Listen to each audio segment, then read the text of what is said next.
26 नवंबर 2008 मुंबई पर हुआ वो हमला जिसे भारत कभी नहीं भूल सकता।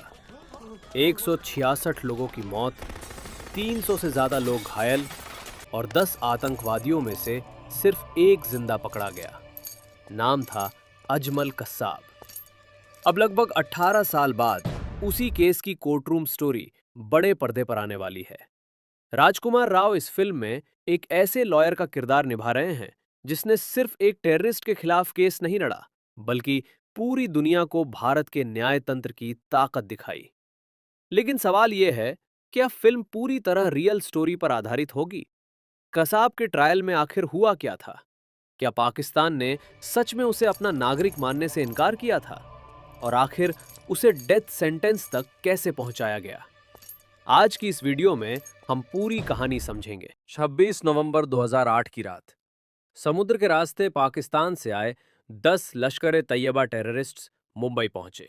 इनका मकसद सिर्फ हमला करना नहीं था, इनका उद्देश्य था पूरी दुनिया में भारत के खिलाफ डर का माहौल बनाना। इन आतंकवादियों ने कई जगहों को निशाना बनाया।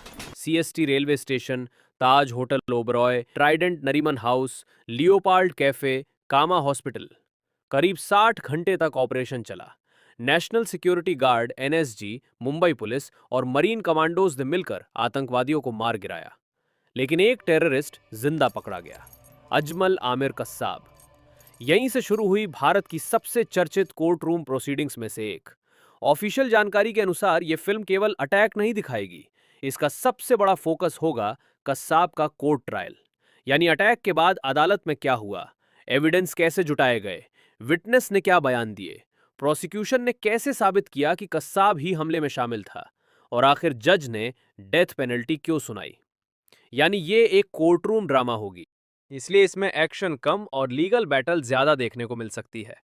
राजकुमार राव जिस किरदार में नजर आएंगे वो भारत की तरफ से कोर्ट में केस लड़ने वाले प्रोसिक्यूटर से प्रेरित बताया जा रहा है। फिल्म शायद कोर्ट रूम आर्ग्यूमेंट्स, इन्वेस्टिगेशन और एविडेंस प्रेजेंटेशन पर ज्यादा फोकस करेगी।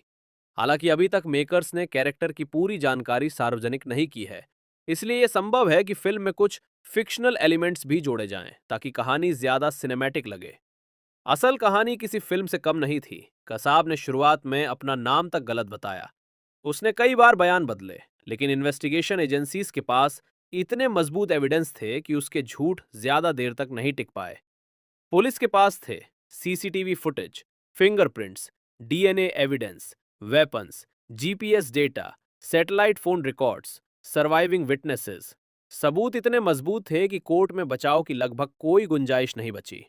भारत चाहता तो कसाब को एनकाउंटर में भी मार सकता था, लेकिन ऐसा नहीं किया गया।